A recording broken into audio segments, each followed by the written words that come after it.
Vous l'avez compris, nous sommes sur un chantier. L'accoutrement l'indique parfaitement. Vous vous posez certainement cette question.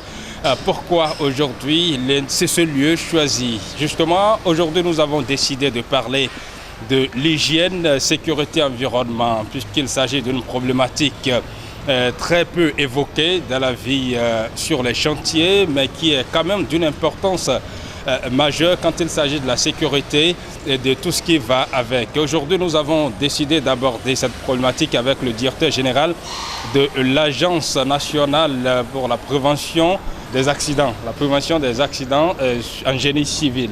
Voilà, en génie civil, c'est pourquoi nous nous retrouvons sur ce chantier. Il s'agit bien entendu d'une agence qui s'occupe de cette problématique-là. Monsieur Carlos Awouyan, merci d'avoir accepté notre invitation pour débattre de cette problématique. Merci, monsieur le journaliste.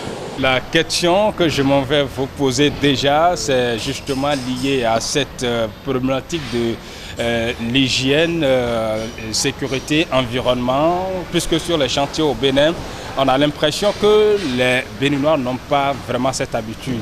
Je ne sais pas si c'est le cas, mais dites-nous concrètement le constat que vous faites déjà quand il s'agit des ouvriers ou des employés sur des chantiers.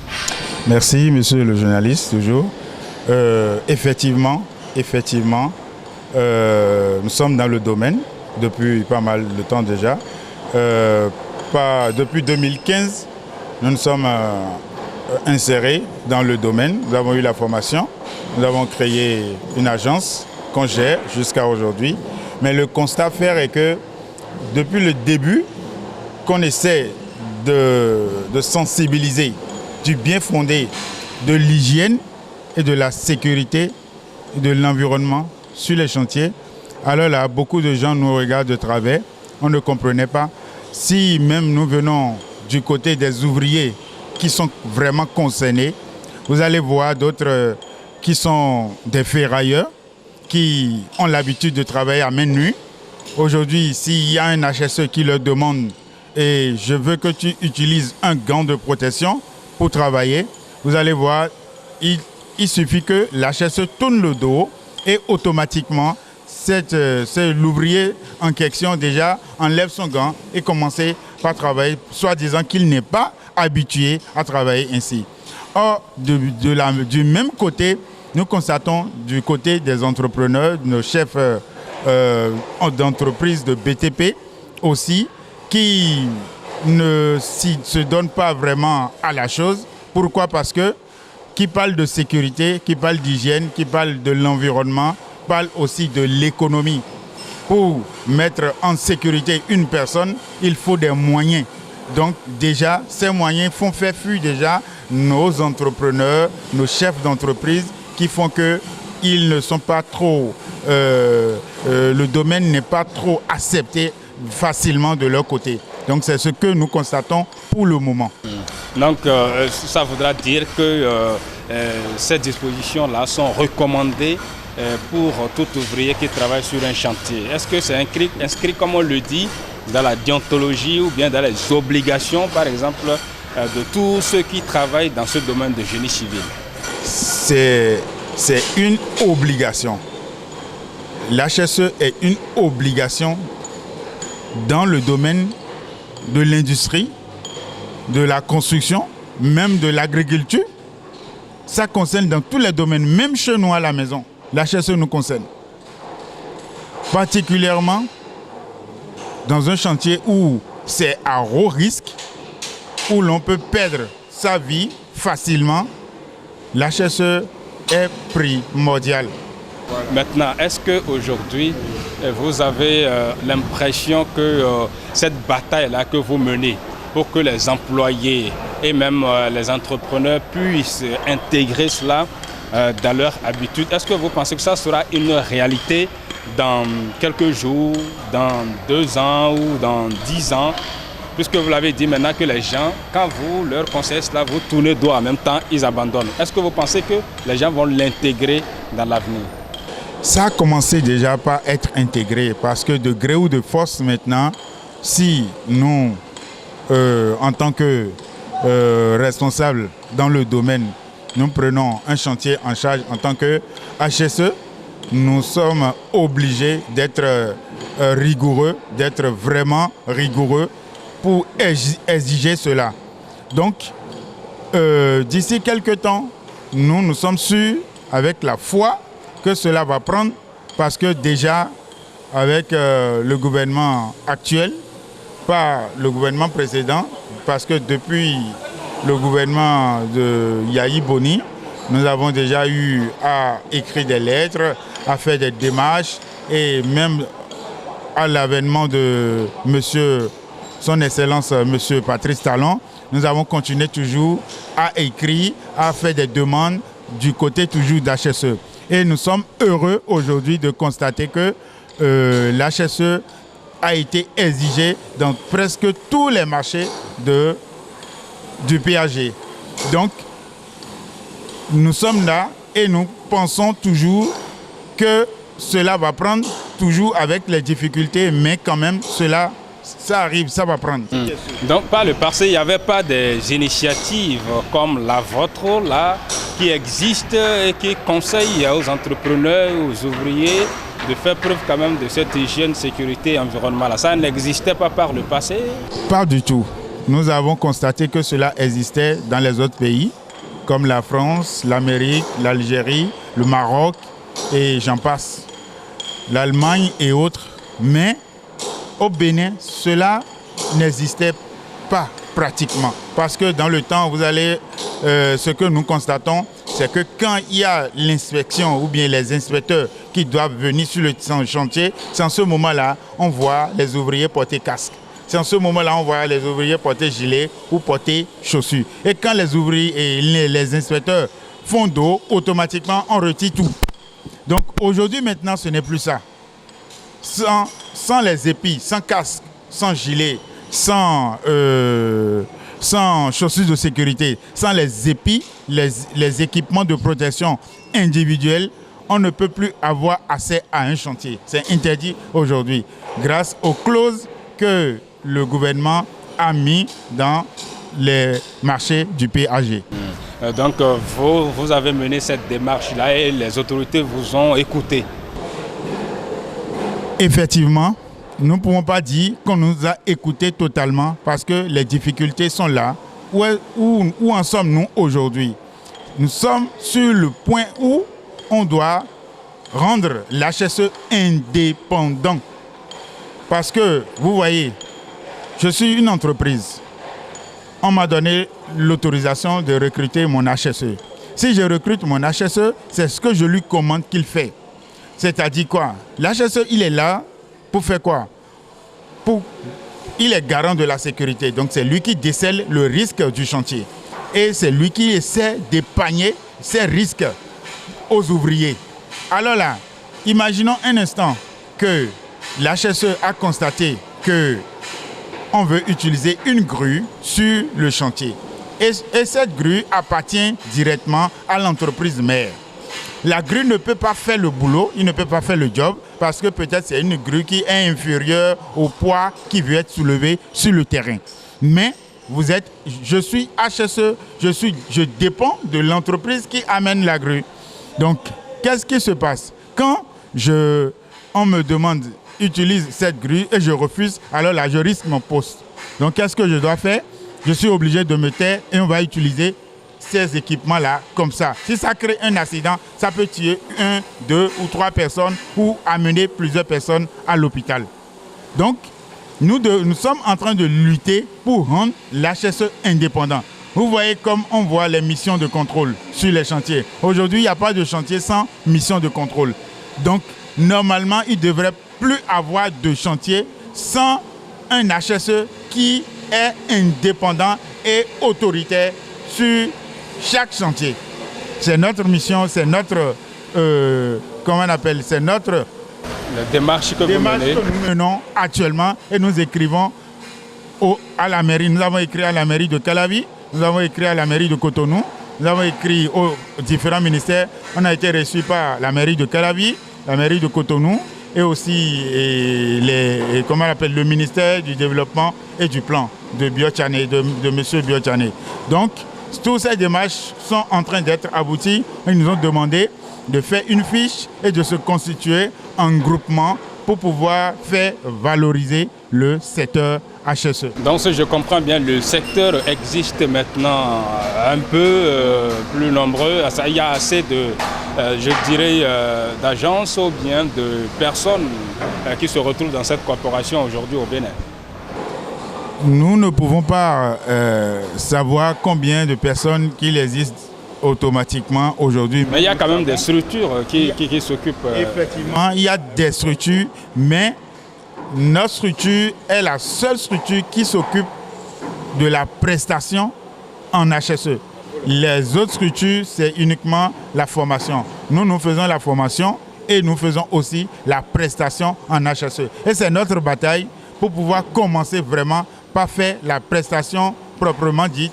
Quand on passe un marché aujourd'hui, il faut qu'on passe le marché d'HSE, le marché de la mission de contrôle et le marché proprement dit aussi.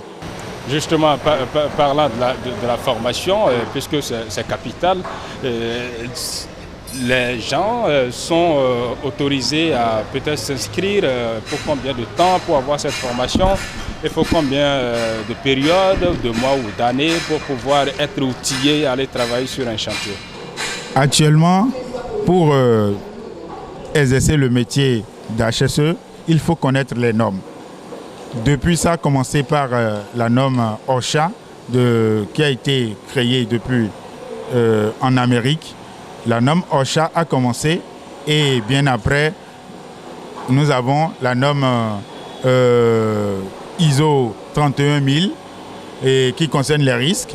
Nous avons plein d'autres normes, la qualité, la 9001. Nous avons plein d'autres normes qui existent actuellement.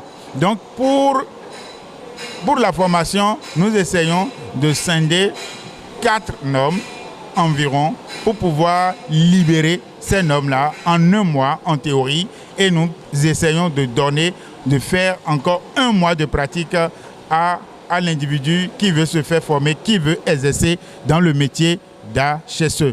Donc avec 2 mois de formation, ils sont capables aujourd'hui de tenir un chantier en matière d'HSE.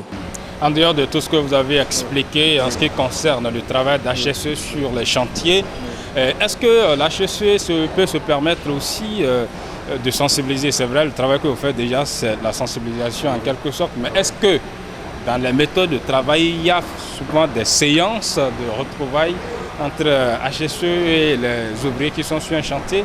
Juste, peut-être ne serait qu'un temps de conseil ou de consigne. Ça, c'est une obligation parce que l'HSE est le seul communicant du chantier. C'est lui qui communique, c'est un hyper journaliste. Il doit passer l'info le matin, il doit passer l'info à midi, il doit passer l'info le soir et chaque jour, c'est son boulot. Qu'est-ce qu'il doit faire? Lui, il est là pour déceler le risque, il doit planifier, informer et ainsi de suite, ainsi de suite. Il planifie, il décèle le risque, il planifie et puis il informe. Et puis il corrige maintenant ce qu'il a fait chaque jour. Donc, vous allez constater, avant de commencer un chantier, on regroupe toujours tous les ouvriers et on fait une séance qu'on appelle une séance de quart d'heure. On prend environ un quart d'heure pour pouvoir informer de la planification de la journée, de tout ce que la HSE a eu à constater comme danger, comme risque. Il doit informer le matin et si possible, informer le soir avant que les ouvriers ne partent. Donc, nous avons organisé dernièrement une séance de nuit des HSE pour pouvoir toujours continuer à discuter des problématiques du domaine, ce qui concerne vraiment l'HSE. Voilà, vous venez de parler, je rappelle d'abord que l'HSE, c'est hygiène, sécurité, environnement. Ce volet-là qui permet à tous les ouvriers et même pourquoi pas les entrepreneurs d'avoir un accoutrement tel que nous l'avons ici, c'est-à-dire des casques, gilets et même des chaussures pour être sur un chantier, éviter d'éventuels accidents de travail. Puisque vous parlez, il y a un instant des chantiers que le gouvernement obtient. Vous avez mené des démarches pour que dans tous les marchés du gouvernement, par exemple, qu'il y ait de ces HSE-là qui suivent les chantiers. Qu'en est-il alors des petits chantiers individuels, des personnes qui prennent des chantiers, peut-être d'une personne qui n'a rien à voir avec les chantiers du gouvernement? Est-ce que sur ces genres de chantiers, vous avez aussi un œil là, ou bien les entrepreneurs peuvent mener des démarches? Comment est-ce que ça se passe sur ce volet? Effectivement, vous allez constater beaucoup d'accidents enregistrés et dernièrement même sur les réseaux sociaux, vous devez constater une vidéo où environ 3 personnes se sont électrocutées. Je ne sais pas si vous avez vu la vidéo. Donc, ces genres de trucs se passent, ces genres d'accidents se produisent chaque jour, sans qu'on ne sache. Nous voyons dans la ville, dans le pays, des risques énormes que les ouvriers prennent pour pouvoir parfaire l'ouvrage. Donc, nous sommes là comme genre un conseiller. Si un privé, vous voyez souvent les aladji qui construisent des magasins, qui construisent des immeubles, souvent ils sont confrontés à des accidents où ils dépensent énormément de l'argent à l'hôpital ou bien pour aller enterrer ces personnes-là. Si seulement ils pouvaient appeler pour avoir un peu plus de conseils. Ah, je veux réaliser telle chose. J'ai besoin de quel type de sécurité pour ne pas mettre mes ouvriers en danger. Alors là, ça va éviter beaucoup d'accidents aussi dans la ville, dans le pays en général. Oui, puisque tout le monde ne peut pas avoir cette idée-là. Est-ce que personnellement, vous menez en tant que responsable qui s'occupe de ce volet-là, vous menez des démarches vers des privés ou bien des maçons ou simples là qui exercent ce métier vers eux pour essayer de les sensibiliser, d'attirer leur attention sur l'importance quand même de l'hygiène, sécurité, environnement? Effectivement. Même, il y a un de nos étudiants dernièrement qui a vu les ouvriers qui se sont mis en danger. Qu'est-ce qu'ils étaient en train de faire? Ils sont en train de passer la peinture sur les pylônes, je crois, de l'un des réseaux, que je ne vais pas appeler son nom. Qu'est-ce que l'étudiant a fait? Il est parti appeler la police pour arrêter le chantier. Cet acte qu'il a fait, les policiers ont accepté automatiquement parce qu'il s'est présenté en tant qu'un responsable HSE. Il a dit ce que les gars là font, vous allez voir d'ici peu, ils vont tomber et puis ils vont se faire tuer pour rien. Or, l'entrepreneur n'est pas là, personne n'est là comme responsable pour les surveiller. Et automatiquement, les policiers ont accepté d'arrêter le chantier pour voir d'abord le directeur du chantier avant qu'il ne continue. Donc déjà, c'est ce genre de sensibilisation. Moi-même, par exemple, un jour, je suis en train de circuler dans la ville et je vois un R+4 et le monsieur a sorti 2 branches, 2 brins, 2 tiges comme ça. Il a mis planche, il est dessus en haut jusqu'au 3e étage. Je me suis arrêté le jour-là, j'ai appelé le responsable du chantier, je lui ai dit, il y a d'autres moyens pour pouvoir travailler. Que c'est pas... Et j'ai les photos, nous avons les photos. À chaque fois, quand j'ai vu, on voit les gestes dangereux sur le terrain. On essaie de prendre les photos, de prendre la vidéo pour pouvoir montrer comme exemple à d'autres étudiants. Donc, c'est comme ça qu'on sensibilise à chaque fois. Mais ça tarde à prendre parce que, pourquoi le gouvernement n'a pas encore bien légiféré sur ce domaine que nous appelons HSE aujourd'hui. Parce que pour que ça marche bien, il faut une charte, il faut que les députés se prononcent, il faut que la loi soit validée, légalisée et tout pour que lors des passations des marchés, on sait que désormais, il y a le volet HSE qui est pris en compte. C'est là où nous sommes et nous sommes en train de se battre jusqu'à aujourd'hui. Voilà, puisque ce n'est pas encore régulé comme vous le dites, est-ce que quand vous essayez de mener votre travail sur un chantier par exemple où vous n'êtes pas sollicité, vous êtes en train de passer comme vous venez de le dire, vous constatez un danger sur un chantier, vous vous arrêtez, vous voulez intervenir pour faire arrêter, est-ce que vous êtes respecté? Est-ce que les ouvriers ou les entrepreneurs vous considèrent, même si vous vous êtes présenté? Quelles sont les difficultés qui sont liées par exemple à cet aspect? Voilà, ces difficultés, je ne sais même pas comment je vais... Est-ce qu'ils vous acceptent, ne vous refoulent pas et ne dites pas vous êtes qui en tant que... Personne ne t'accepte quand tu viens interdire quelque chose si ça ne te concerne pas. Mais voilà que sa vie est en danger. Si nous prenons par exemple la vidéo qui a circulé dernièrement où ils se sont électrocutés. Si par exemple le jour-là, quelqu'un avait pris par là, un HSE avait pris par là pour leur dire attention, il y a haute tension. Ce que vous faites là, c'est pas bien. Ils n'allaient pas écouter. Ils n'allaient pas écouter, ils vont dire non, que ça ne va rien faire. Mais nous avons tous constaté que ça a brûlé au moins 3 gares. Donc, nous disons ça juste simplement pour sensibiliser, pour montrer que nous existons, qu'il y a de la connaissance en la matière d'HSE qui peut sauver des vies en vie humaine, qui peut sauver des vies, c'est tout. Voilà, en attendant maintenant que le gouvernement ne vous facilite toutes les démarches que ce secteur-là est en train de mener en termes d'autorité sur les chantiers, est-ce que vous avez l'impression que vos voix passent sur les chantiers même officiels, comme ce chantier par exemple? Sur un chantier où nous avons l'honneur ou bien le privilège qu'on nous a confié ce chantier, nous mettons tout en place. C'est qu'on fait tout possible pour mettre... Qu'est-ce qu'il faut dire? Vous prenez toutes les dispositions? Nous prenons toutes les dispositions pour assurer avec rigueur la sécurité de tous ceux qui y travaillent. Nous faisons notre job quand même. Si on est vraiment présent, c'est qu'on sent notre présence.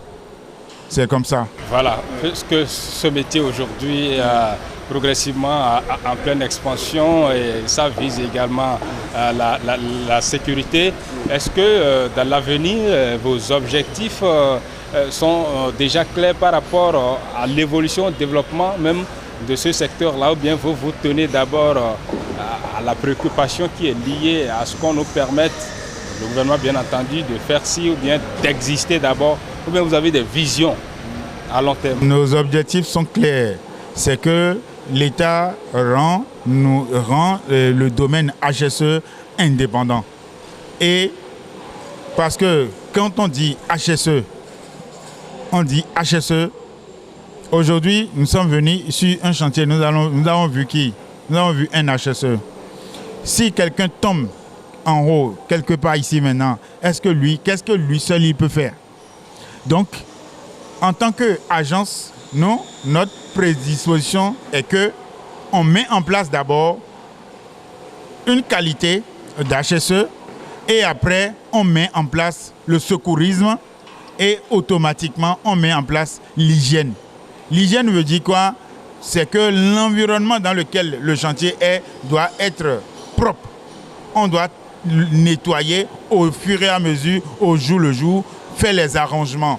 Si quelqu'un tombe, il doit avoir un secouriste pour pouvoir agir rapidement, accompagner cette personne à l'infirmerie ou à l'hôpital si c'est grave. Et l'HSE est là pour communiquer, sensibiliser, informer, planifier et déceler les risques pour pouvoir éviter tous les dangers sur le chantier. Monsieur Carlos Awouyan, nous sommes déjà pratiquement à la fin de cette émission. Je vous laisse le temps de clôturer. Ce que nous demandons, c'est que le chef de l'État jette un coup d'œil dans ce domaine pour vraiment rendre ce domaine indépendant comme cela se doit et comme cela se fait dans les autres pays. Parce que dans les autres pays, quand il y a un chantier, et c'est une entreprise qui réalise, vous allez voir toujours une entreprise d'HSE.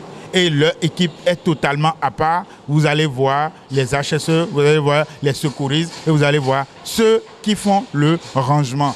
Donc c'est la vraie méthode à adopter pour vraiment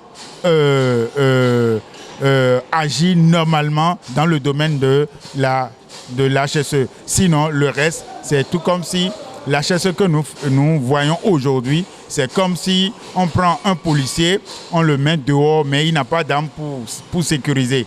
Donc il faut que, si on veut faire l'HSE, qu'on le fasse au complet, que l'HSE soit indépendant pour faire une inspection générale de tout ce qui se passe sur le terrain pour éviter au maximum les drames, les dangers, les accidents.